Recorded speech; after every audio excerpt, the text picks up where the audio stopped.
कई जन्मों से बुला रहे हो, कोई तो नाता जरूर होगा।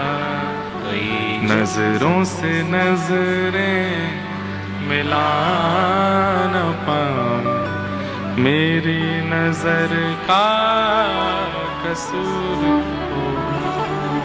आप यदि एक बार भी कथा पंडाल के प्रति रुचि प्रकट कर चुके हो, बहुत रुचि है वो तो एक अलग बात है, पर बाहर से निकलते समय मन हुआ सुने तो वो एक रुचि इस बात का द्योतक है कि ठाकुर जी से आपका कोई संबंध है, नहीं तो वह रुचि प्रकट नहीं हो सकती। और हमारे गुरुदेव भगवान श्री रामानुज गुरु जी, दादा गुरुदेव तो मोहर लगाते हैं इस बात पर कि कथा में बैठा हर श्रोता अपनी पीठ थपथपाए। क्यों? अपनी मातृ गर्भ में उसने निश्चित ही भगवत दर्शन किया, इसीलिए इस जन्म में वो कथा श्रवण कर रहा है। परीक्षित साक्षी यत श्रवण गति मुक्त्युक्ति कथने, परीक्षित साक्षी हैं इस बात के। भगवान ने गर्भ में जाकर के, अच्छा एक बात, ठाकुर जी सर्वसमर्थ हैं। ब्रह्मास्त्र गर्भ के भीतर नहीं गया था, वो बाहर ही था। ठाकुर जी बाहर ही गदा घुमा देते, भीतर क्यों गए? तब यहां कहते हैं कि ठाकुर जी अपने श्रोता को देखने गए थे, अपने श्रोता को देखने गए और स्वयं को दिखाने गए, ताकि जब मेरी कथा हो तो ये मेरे कथा को केवल शब्द सुनकर के मेरा अनुभव कर लिया करे, एक बार मुझे देख ले। इसीलिए गर्भ में नहीं, गर्भ में जाने की कोई आवश्यकता तो थी नहीं। भगवान ने परीक्षित की रक्षा की। तत्पश्चात अब आगे क्रम तो बहुत सुंदर है, अभी कुंती स्तुति है और फिर उसके बाद भीष्म स्तुति है, बहुत अच्छे अच्छे प्रसंग हैं, पर समय का 12:30 तो बज गए। 1 बजे तो हमको नंदोत्सव करना है, तो अब आधा घंटा में कैसे पहुंचे? बोलो संकट मोचन हनुमान जी महाराज की। तो अब क्रम कर देते हैं, क्योंकि देखो जब प्रवचनात्मक रूप से कथा होती है ना, तो फिर उसी भाव से प्रवचन फिर विस्तार से चलता। अब हम वक्ता तो प्रवचन वाले ही हैं, पर सप्ताह अनुष्ठानिक क्रम जब होता है तो फिर नियम से चौथे दिन नंदोत्सव होना जरूरी है। तो अब स्पर्श मात्र करेंगे प्रसंगों का, आप सब लोग ध्यान पूर्वक सुनिएगा। कुंती ने भगवान की स्तुति गाई। अच्छा, ये स्तुति प्रकरण हो क्यों रहा है? क्योंकि ठाकुर जी द्वारिका जा रहे हैं। कुंती के हृदय में शोक उत्पन्न हो गया, ठाकुर जी जा रहे हैं। कुंती ने भगवान की स्तुति गाई। कुंती की स्तुति के पश्चात भगवान पुनः निकलने लगे तो युधिष्ठिर रोने लग गए। भगवान समझ गए युधिष्ठिर को अविश्वास के कारण रुदन हो रहा है। बालक मां की गोद में जाकर के शांत हो जाता है, पर मां की गोद में भी रो रहा है। 2 कारण प्रधान हैं। पहला कारण, उसको कोई पीड़ा है। पहला कारण क्या है? उसको कोई पीड़ा है, और या फिर वो अपनी मां को पहचान नहीं पा रहा, मां के रूप को समझ नहीं पा रहा। कई बार माताएं बहुत ज्यादा मेकअप कर लेती हैं, उनके ही बालक नहीं पहचान पाते। हुआ कभी किसी मां के साथ? एक बार हमारे घर में, तो हमारे घर में हमने देखा था, ब्याह का कोई क्रम था, तो जिनका लाला था बेचारा बहुत देर तक तो बाहर सबकी गोद में रहा, और जैसे ही बहन श्रृंगार करके आई और रो रहा था, शांत नहीं हो, उनको दिया तो उनका मुंह देख के और रोवे। क्योंकि बाकी दिन तो बाल सामान्य रहते थे, आज विकट थे। तो वो बार बार देखे और फिर रोवे, फिर देखे फिर रोवे, तो पता चला कि वो पहचान नहीं पा रहा है। तो बालक गोद में आकर रोता है तो 2 कारण हैं, या तो पीड़ा में है या मां को पहचान नहीं रहा। ऐसे ही भगवत परायण होकर के भक्त रो रहा है तो भी 2 ही कारण है, या तो पीड़ा प्रधान है, पीड़ा अधिक है, या फिर पीड़ा नहीं है फिर भी रो रहा है, इसका मतलब भगवत स्वरूप को पहचान नहीं पाया है। युधिष्ठिर के रोने का कारण क्या? वो तो राजा बन चुके हैं, अब हस्तिनापुर की पीड़ा तो है नहीं उनको, रो क्यों रहे? ठाकुर जी को पहचान नहीं पा रहे। यहां पर लिखा है बालद्विज स्मिहन मित्र पितृ भातृ गुरुद्वह। युधिष्ठिर जी के रोने का कारण क्या? बोले अब मुझे नरक जाने से कोई नहीं रोक सकता। क्यों? मैंने छोटे छोटे बालकों को अनाथ कर दिया, माताओं को विधवा कर दिया, कितने अपनों को मार दिया मैंने। भगवान बोले महाभारत पूरा युद्ध 18 दिन तक चला, तब इनको रोना नहीं आया। युद्ध विश्राम हो गया, सब काम हो गए, अब रो रहे हैं। इसका मतलब इनको मुझ पर भरोसा नहीं है। मैं साथ खड़ा हूं, साथ खड़े होकर के युद्ध करवा रहा हूं, तब भी भरोसा नहीं है। ठाकुर जी ने कहा कि अब इनके मेरे प्रति यदि अविश्वास जगेगा, बहुत ध्यान से सुनिएगा, ठाकुर जी के प्रति अविश्वास जगेगा तो ठाकुर जी कह रहे हैं मैं जागृत नहीं कर पाऊंगा, मेरे प्रति अखंड विश्वास रखने वाला ही कोई जागृत करेगा। तब भगवान भीष्म पितामह के पास लेके गए। मेरे सबसे प्रिय पात्र है महाभारत के भीष्म पितामह। इतिमत, क्योंकि गंगा के तट पर हैं, गंगा पुत्र हैं, इसलिए 2 श्लोक भीष्म पितामह के गा देते हैं। इतिमते रूप कल्पिता वितृष्णा। पूज्य भाई श्री के द्वारा ये प्रसाद में प्राप्त हुआ। इतिमते रूप कल्पिता वितृष्णा भगवत सात्वत पुंगवे विभुम्ने स्वसुखमुपगते क्वचिद् विहर्तुं प्रकृतिमुपेयुषि यद्भव प्रवाह त्रिभुवनकमनं तमालवर्णं रविकरगौरवराम्बरं दधाने वपुरलककुला वृताननाब्जं विजय सखे रतिरस्तु मे वद्या। एक भाव जगा। भाई श्री हर वर्ष आते हैं महाशिवरात्रि पर। आप लोगों का सौभाग्य है कि आते हैं काशी। भाई श्री तो आते हैं, या श्रोता बन के रहते हैं, पर फिर भी एक बार भाई श्री को निवेदन कीजिएगा, आप करें, मान जाएंगे। गंगा जी का तट है, गंगा पुत्र की एक बार चर्चा उनसे सुनिएगा और भीष्म स्तुति सुनिएगा विस्तार से। 3-4 दिन और कोई प्रसंग नहीं, केवल भीष्म पितामह का। हम सत्य कह रहे हैं, भीष्म पितामह का जो प्रसंग है ना, अभी अवकाश नहीं तो मैं कहूं बहुत सुंदर है। इच्छा मृत्यु का किस प्रकार प्रयोग करना चाहिए। मैं एक बात कहता हूं भीष्म पितामह की स्तुति में कि इच्छा मृत्यु का वरदान केवल भीष्म पितामह को नहीं मिला है। जन्म लेने वाले हर व्यक्ति को इच्छा मृत्यु का वरदान है, परंतु उसने कभी मृत्यु की इच्छा ही नहीं की, मृत्यु की इच्छा प्रकट ही नहीं की है। मृत्यु का नाम सुनते ही भयभीत हो जाते हैं व्यक्ति। इच्छा हो, श्री गंगा जी का तट हो, यमुना का वंशीवट हो, मेरा सांवरा निकट हो, जब प्राण तन से। ये तो निश्चित है। यहां बैठा कोई व्यक्ति अगर मुझे हाथ उठा के यूं कह दे मैं नहीं मरने वाला, कोई है यहां पे ऐसा माई का लाल जो यूं कहे मैं नहीं मरूंगा? कौन कौन मरने वाला, हाथ ऊपर करो। इसमें भी डर रहे हो? सबको पता है। शमशान में जब भ्रमण करते मणिकर्णिका को देख करके यूं नहीं लगता कभी हमको भी आना है एक दिन। कल रात्रि में जो उत्सव चल रहा था उसमें बहनें जो नृत्य कर रही थी, उसमें एक बढ़िया एक पंक्ति थी, मुझे याद नहीं, कि जीते जी काशी नहीं आए तो अर्थी में तो आना पड़ेगा, है ऐसा कुछ था ना। टीवी में इन्होंने मणिकर्णिका ही दिखा दी है, व्यासपीठ भैया। तो मरना तो सबको है, क्यों ना आप पहले से ही निश्चित कर लो, अपने मन में ही रखो, किसी को बताना नहीं। बता दो ठाकुर जी।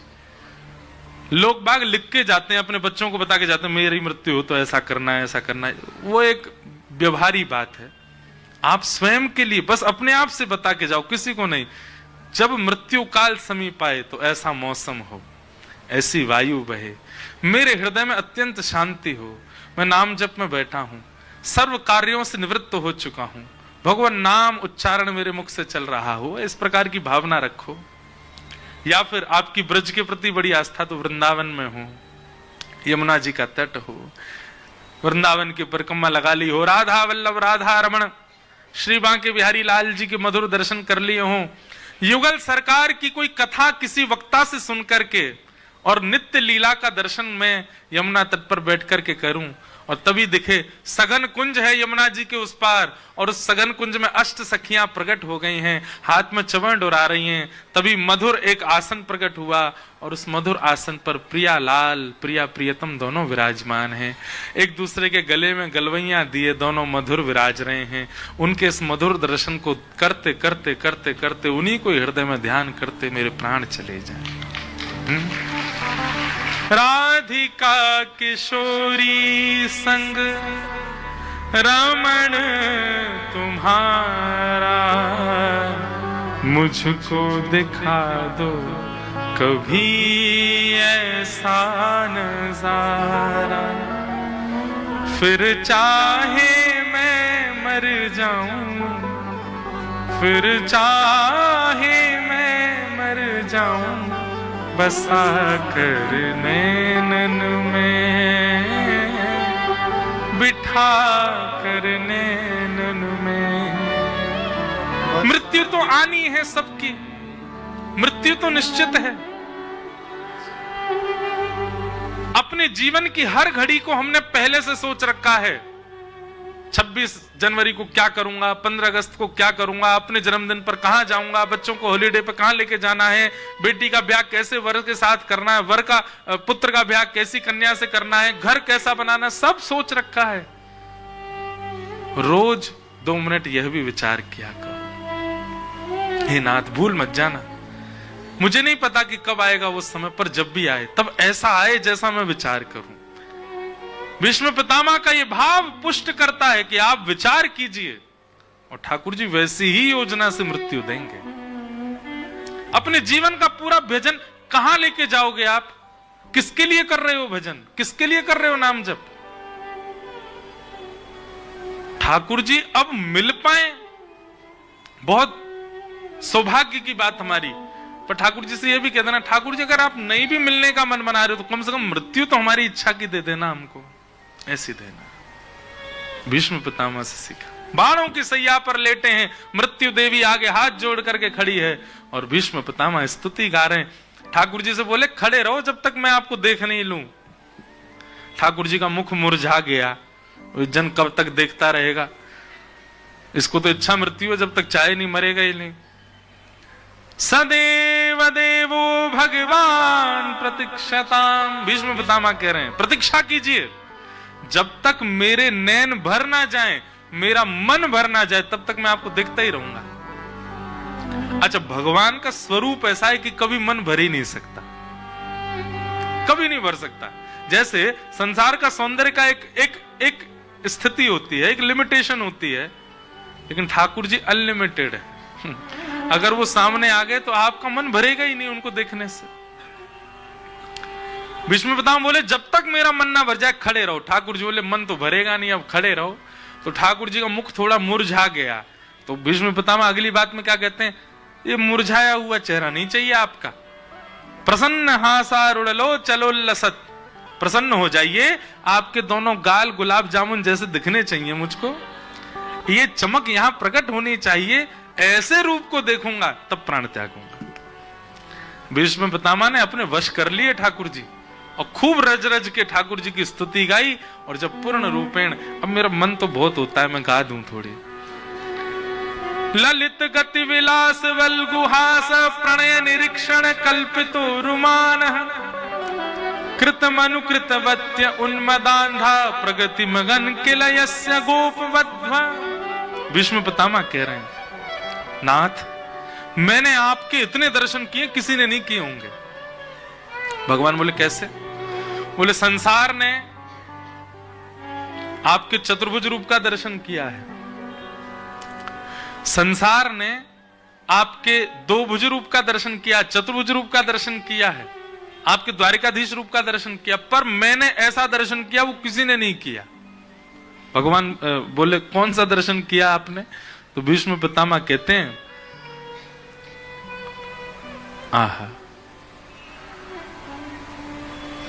सपदि सखिवचो निशम्य मध्ये निजपर योर वलयो रथम निवेश्य स्थितवती परशई निकायु रक्षणा हतवती पार्थ सखे रतिर ममास्तु। जब आप रथ हाँक रहे थे, अत्यंत कोमल श्री कृष्ण जो इतने कोमल हैं कि रुई को भी शर्म आ जाए उनके आगे, ऐसे कोमल श्री कृष्ण जब रथ के घोड़ों के उस रस्सी को पकड़ के चाबुक हाथ में लेकर के और जैसे उन रथ को हाँकते हुए चला रहे थे, उस समय घोड़ों के पैरों से उठने वाली धूल जब उड़ करके आपके मुखमंडल को आ रही थी, आपके प्रश्वेत के बिंदुओं से आकर के चिपक रही थी, उस समय आपके घुंघराले केश कुरुक्षेत्र की रणभूमि के रज से लंपित हो गए थे। और उस समय अर्जुन की रक्षार्थ आप इतनी द्रुत गति से अपनी नजरों को घुमाते थे, कहीं से भी कोई बाण आता उसको आप पहले देख लेते थे और तुरंत अपने रथ को द्रुत गति से वहां से विलग करते थे। कई बार कितने बाण अर्जुन पर आने वाले होते थे और आप खड़े होकर के अपने कवच पर उसको ले लेते थे। हे नाथ, एक रात्रि में चोरी चोरी आपके पास आया और पांडवों के शिविर में आकर के मैंने चोरी से भीतर झांक करके देखा, आप दर्पण के सामने खड़े थे और आपने जब अपने कवच उतारा तो उन बाणों की नोक से थोड़े थोड़े घाव आपके वक्ष पे हुए थे और आप प्रसन्न होकर के गर्म जल से उन घावों से निकलने वाले छोटे छोटे उन रक्त की बिंदुओं को आप पोंछ रहे थे। और प्रसन्न क्यों हो रहे थे? मैंने अर्जुन को एक एक छिद्र को पहुंचते हुए आप सोच रहे थे यह नहीं बचता तो अर्जुन को लग जाता, और आप अर्जुन का भाव सोच सोच करके उनको साफ कर रहे थे। गर्म जल से अपने मुख पर लगे हुए रथ के घोड़ों के पैरों से उड़ने वाली धूल को आप पहुंच रहे थे, अपने केश सुलझा रहे थे। उस समय आपके मुखमंडल पर अर्जुन के प्रति जो प्रेम दिख रहा था वो किसी ने नहीं देखा, वो मैंने देखा है। आपके सारे रूप देख लिए मैंने, लेकिन एक रूप मुझे देखना है जो मैंने नहीं देखा, और मैं अपनी स्तुति के अंत में आपको उस रूप की प्राप्ति के लिए प्रार्थना कर रहा हूं। भगवान बोले कौन सा रूप देखना है? ललित गति विलास बल गुहास। हे नाथ, आप चतुर्भुज नहीं, दो भुज, अनेक मालाएं नहीं, केवल दो माला, और बाकी अदा से ललित गति से चाल चलते हैं जब वृंदावन की रज में, वृंदावन की कुंज गलियों में। मन होता है तो मधुर वेणु बजा लेते हैं, मन होता है तो मयूर के सामने जाके बैठ जाते हैं, मन होता है तो बैठी हुई गैया से अपनी टेक लगा करके लेट जाते हैं। मुझे उस रूप का दर्शन करना है। निश्चिंत श्री कृष्ण केवल वृंदावन में है, वहां चिंता नहीं है ठाकुर जी को कोई। उस आनंद रस सिंधु श्री कृष्ण का मुझे दर्शन करना है, और उसके लिए मैं आपसे प्रार्थना कर रहा हूं, मेरे प्राण निकले, मुझे मुक्ति मत दीजिएगा। भगवान बोले तो फिर क्या दूं? बोले मुझे ब्रजमंडल की कोई गोपी बना करके भेज दो, ताकि ब्रज में एक गोपी बन करके मैं आऊं, मैं भी दही मत करके एक मक्खन निकालूं, मक्खन निकाल करके छींके पर टांगूं और प्रतीक्षा करूं कब नंदन नंदन आएंगे मेरे इस माखन को चुराने के लिए। मुझे वो रूप देखना है। जैसे गोपियों के कहने पर आप भिन्न भिन्न रूप धारण कर लेते हैं, कभी आप बंदर बन जाते हैं, कभी आप नाचने लग जाते हैं, कभी आप रोने लग जाते हैं, उन गोपियों के आप इतने अधीन हैं, वो गोपी मुझे बना दीजिए। प्रकृति मगन किल यस्य गोपबद्ध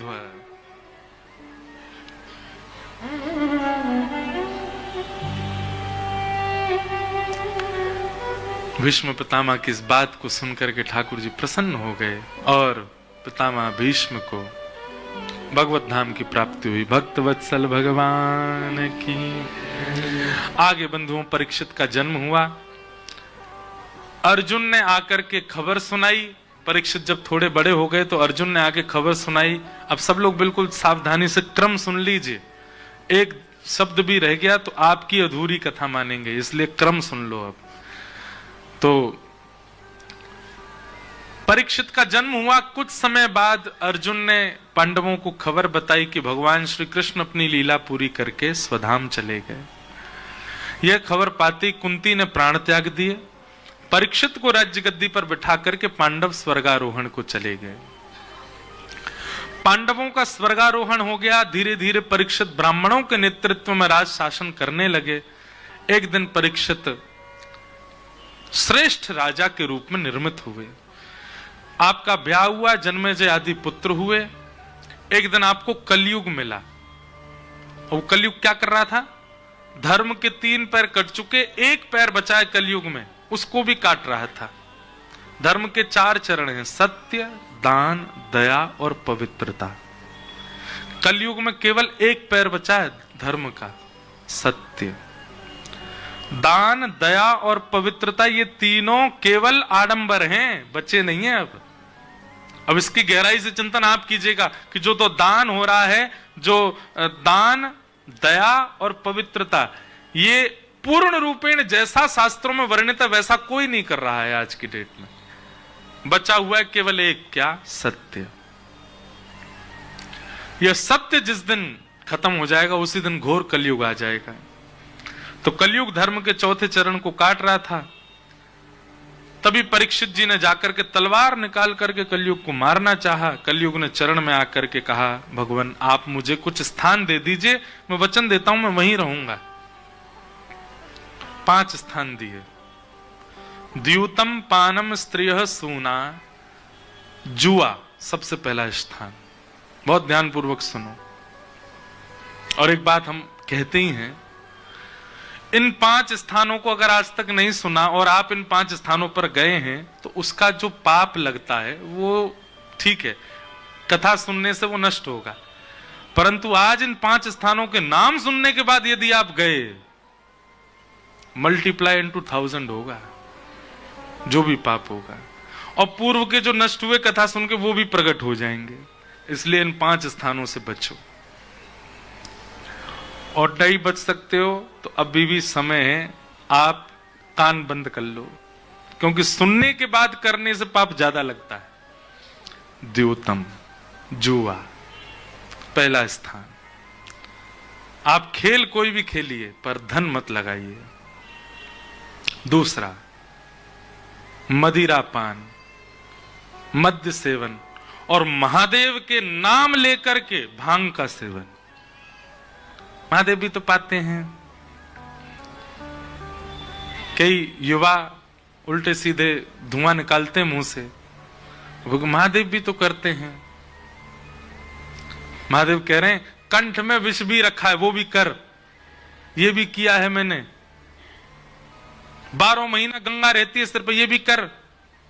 शमशान में ही सोते हैं, जाओ एक रात रह के दिखा दो। अपने मतलब की बात पर महादेव करते हैं तो हम क्यों नहीं करें? महादेव का प्रसाद है, ये तो बूटी है, महादेव की बूटी। महादेव किसी दिन मिल गए, त्रिशूल लेके भागेंगे पीछे। महादेव भगवान के नाम पर ये सब मत किया करो। द्यूतम पहला स्थान, पानम दूसरा स्थान। मद्य सेवन, और वह हर स्थिति जिससे आपका माइंड अनकॉन्शियस होता है, नशीले पदार्थ नहीं लेने, उसमें कलयुग का निवास। द्यूतम पानम। और तीसरा, पर स्त्री पर पुरुष संग।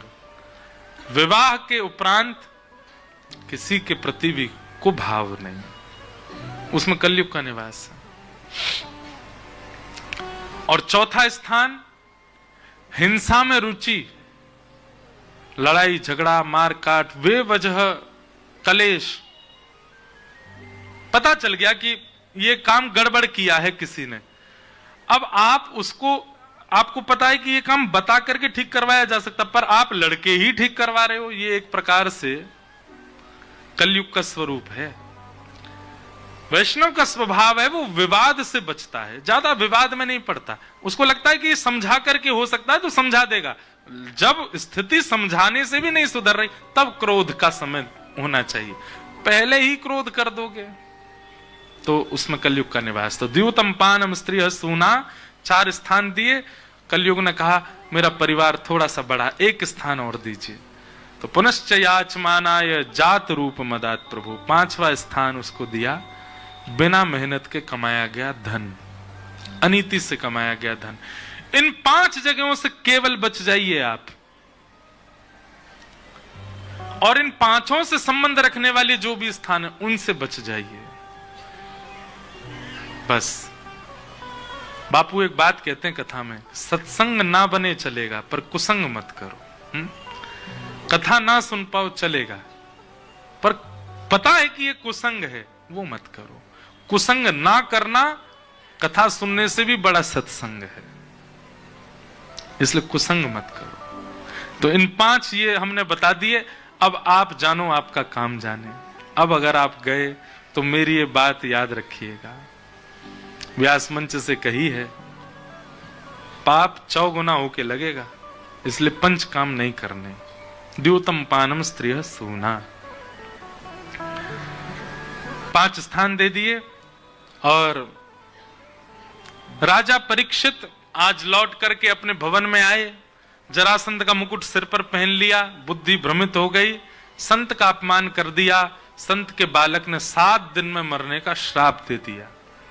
श्राप से व्याकुल राजा परीक्षित अपनी मुक्ति का उपाय खोजने के लिए गंगा तट पर गए। संतों ने आकर के अनेक उपाय बताए। तत्रा भवद भगवान व्यास पुत्रो, तभी वहां व्यास पुत्र श्री सुखदेव जी का आगमन हुआ।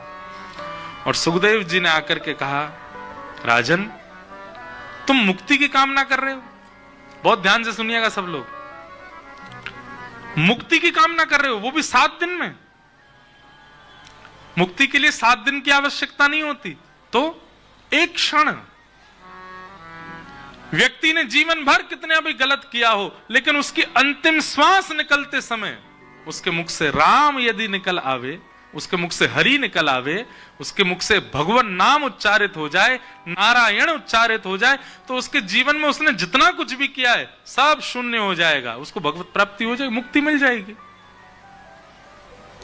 लेकिन ये सुनने में जितना आसान लगा आपको, घटने में उतना ही कठिन है। जन्म जन्म मुनि जतन कराही, अंत राम कही आवत नाही। एक जन्म नहीं, यहां हम 1 महीना चातुर्मास भी अगर हम कर लेते हैं तो हम लोग अपने आप को किसी सिद्ध से कम नहीं समझते। पर संतजन कह रहे हैं जन्म जन्म तक भी आप नाम का आश्रय ले लो तो भी अंतिम श्वास में नाम नहीं निकलेगा मुख से। सब याद आ जाएंगे, राम याद नहीं आएंगे। इस संसार में सबसे कठिन यदि कुछ है तो वो अंतिम श्वास निकलते समय भगवत स्मरण, वो नहीं बन पाएगा। पता नहीं क्या होता है, अंतिम श्वास निकलते समय आप हरि को भूल जाओगे, बाकी सब याद रहेगा आपको। आपके बच्चे कितने हैं, नाती कितने हैं, संती कितने हैं, पोते कितने हैं, बैंक में अकाउंट नंबर भी याद होगा आपको, बैंक में कितना रखा है ये भी पता होगा, तिजोरी में कौन सी कितने तोले की चेन कहां पड़ी है ये भी याद होगा आपको, सब याद आ जाएगा। पर उस समय मृत्यु काल में कंठे गुरगुरायते, कंठ गुर गुर करने लगेगा और भगवान को भूल जाओगे। अंत में भगवत स्मरण नहीं बन पाता। लेकिन श्री सुखदेव जी महाराज परीक्षित से कहते हैं, परीक्षित 7 दिन में मृत्यु का श्राप लगा है तुमको, अभी तो 7 दिन हैं और मुक्ति के लिए तो 1 क्षण काफी। तुम्हारे जब प्राण निकल रहे हों उस समय अगर हम सब संतजन बैठ करके कीर्तन कर दें और कीर्तन सुनते सुनते तुम प्राण त्याग दो, मुक्ति मिल जाएगी। 7 दिन का क्या करोगे, इतनी अवधि का क्या करोगे? परीक्षित बोला आज्ञा करें। बोले तुम मुक्ति नहीं, तुम भक्ति मांगो। भक्ति एक क्षण में नहीं आ सकती।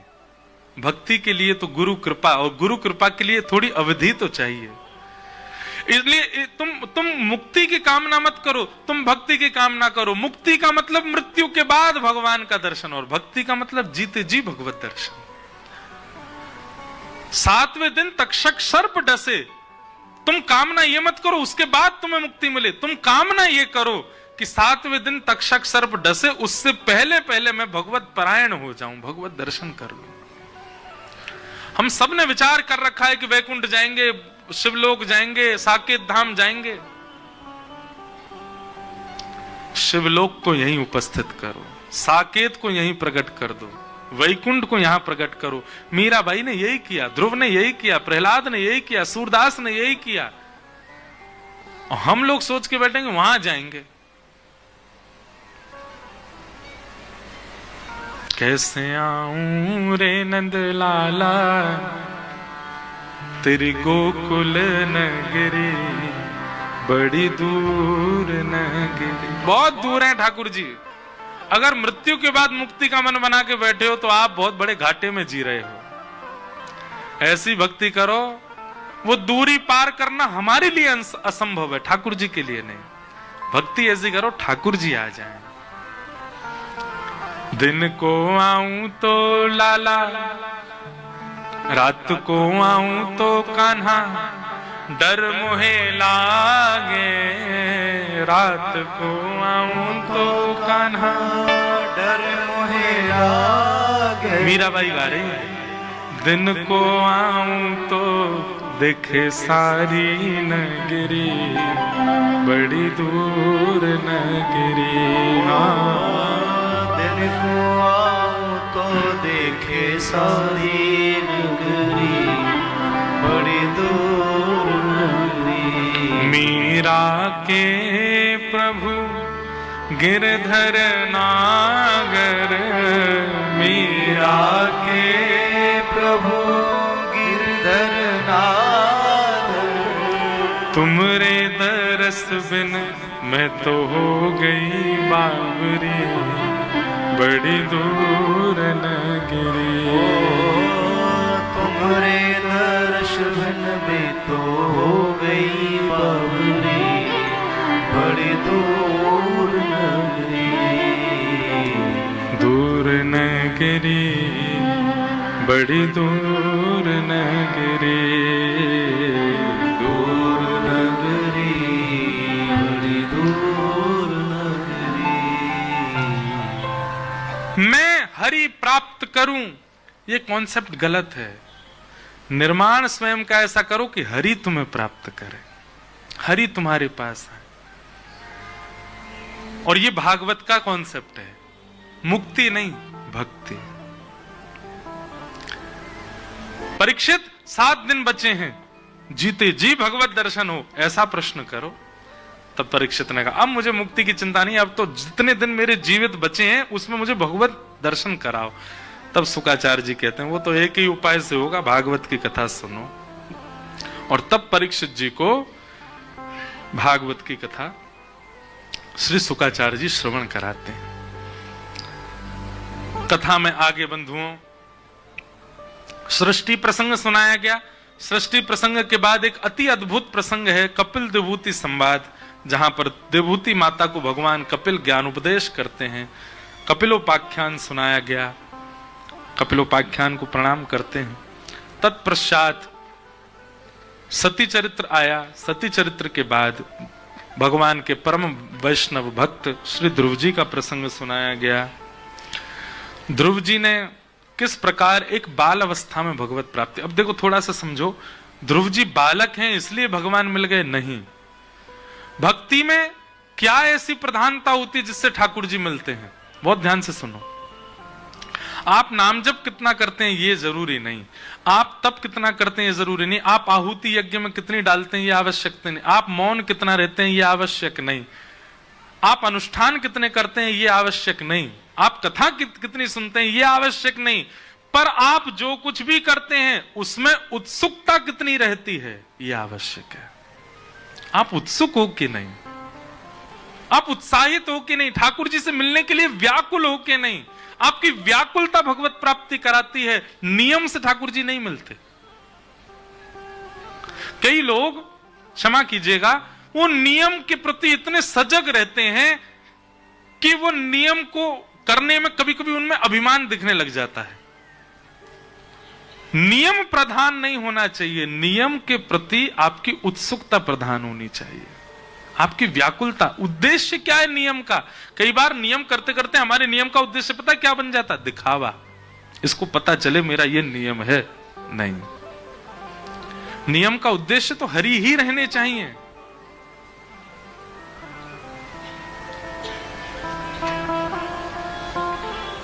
उत्सुकता, वो उत्सुकता आपकी प्रधान होती है।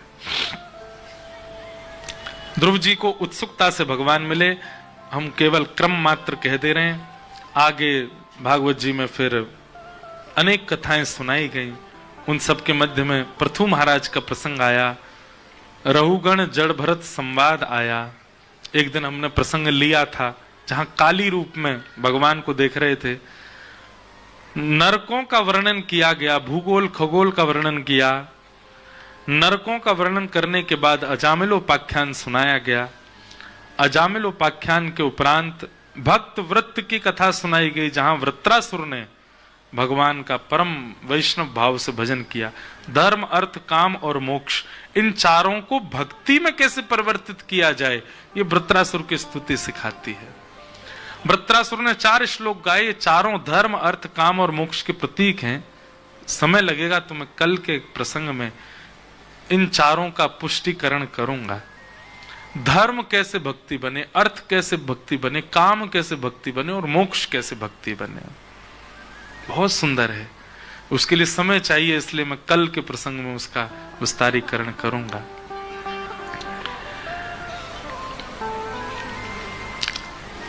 वृत्रासुर का प्रसंग सुनाया गया। वृत्रासुर के पूर्व जन्म की कथा सुनाई। चित्रकेतु नाम के राजा थे। तत्पश्चात प्रहलाद चरित्र आया।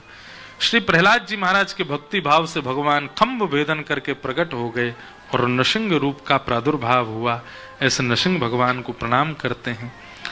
नृसिंह भगवान के उपरांत फिर देवासुर संग्राम, और देवासुर संग्राम में भगवान वामन बन करके आए। देवासुर संग्राम के बाद बलि के यहाँ तीनों लोकों की भिक्षा लेकर के ठाकुर जी आए, वामन बन करके ठाकुर जी आए। ऐसे वामन भगवान को प्रणाम। ये सब जो चरित्र आज हम सूक्ष्म कह रहे हैं, सबको कल से थोड़ा थोड़ा कहेंगे।